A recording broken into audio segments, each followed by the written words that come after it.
जब भी डेमोक्रेसी की बात आती है तो दिमाग में एक ही चीज आती है, ग्रीस और उसकी राजधानी एथेंस, जहाँ पे एक बहुत ही खूबसूरत बिल्डिंग है पैराथोनियन, जो कि एक तरीके का डेमोक्रेसी का सिंबल है। इसलिए दुनिया भर के डेमोक्रेटिक लीडर यहाँ पे आकर फोटो खिंचाना बहुत ही पसंद करते हैं और ये एक तरीके का वैलिडेशन है उनके डेमोक्रेटिक लीडर होने का। पर ये एक अजीब सा विरोधाभास है। ग्रीस की सबसे बड़ी इन्वेंशन का विरोध वहाँ के सबसे बड़े फिलोसोफर करते थे, जो कि थे Socrates, the founding father of Greek philosophy. Democracy को लेकर सोक्रेटिस बहुत ही ज्यादा पेसिमिस्टिक होते हैं, तो प्लेटो ने इसके बारे में लिखा है अपनी बुक द प्लेटो रिपब्लिक में। प्लेटो रिपब्लिक में प्लेटो बताते हैं कि सोक्रेटिस डेमोक्रेसी को एक शिप के थ्रू कंपेयर करते हैं।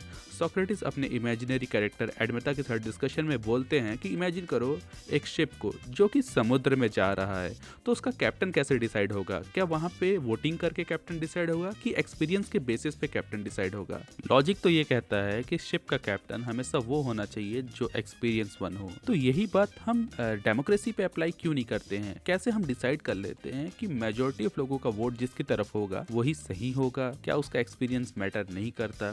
सोक्रेटिस मेरिट या वोट को हमेशा सबसे ऊपर नहीं रखते थे, जबकि वो वोट को एक स्किल की तरह मानते थे, एक स्किल ना कि एक इंट्यूशन। सोक्रेटिस मानते थे हर स्किल की तरह ये स्किल को भी सीखा जा सकता है बाय सम प्रैक्टिसेस। बिना स्किल के वही बात हो गई कि समुद्र के तूफान में वो शिप को एक रैंडम पर्सन चला रहा है और उसका नतीजा क्या हो सकता है आप देख सकते हैं। और सोक्रेटिस ये सारी बातें सिर्फ फिलोसॉफिकल बेसिस पे नहीं कर रहे हैं, जबकि कुछ रियल लाइफ इंसिडेंट्स भी है। 399 बीसी पर एक फिलोसोफर के खिलाफ ट्रायल चालू किया गया, जिस पे इल्जाम लगाया गया कि वो यूथ के दिमाग को करप्ट कर रहा है, जहाँ पे 50 से भी ज्यादा एथेनियन की जूरी ने वोट किया और उस फिलोसोफर को गिल्टी करार दिया गया और बाय विथ नैरो मार्जिन उसे डेथ बाय हैमलॉक दिया गया, जो कि एक तरीके का जहर होता है जो बहुत ही बुरी तरीके से तड़फा के मारता है। पर सोक्रेटिस कोई एलिटिस्ट नहीं थे, वो लोगों के वोटिंग राइट्स को खत्म नहीं करना चाहते थे, बल्कि वो एक और डिस्कशन पे आपका ध्यान लाना चाहते हैं, शुड एवरीवन वोट और ओनली इंटेलेक्चुअल वन वोट। और यहाँ पे डिस्कशन होता है democracy by merit versus democracy by birthright. Socrates जानते थे कि एवरीवन डेमोक्रेसी की एक प्रॉब्लम भी है,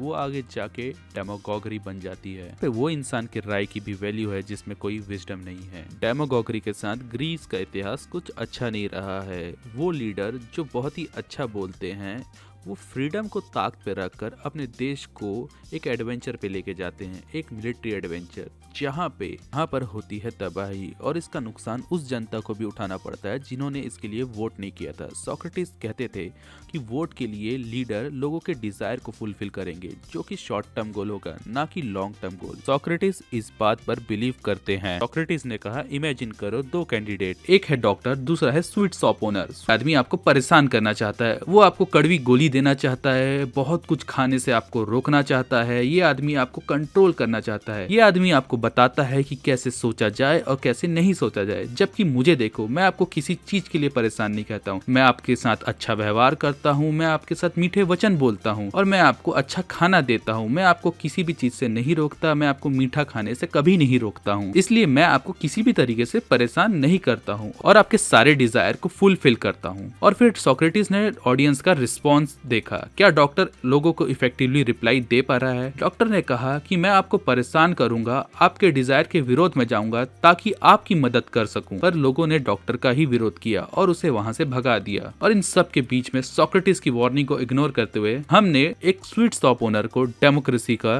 विजेता बनाया। इसलिए आज हॉस्पिटल कम है और स्वीट शॉप्स ज्यादा।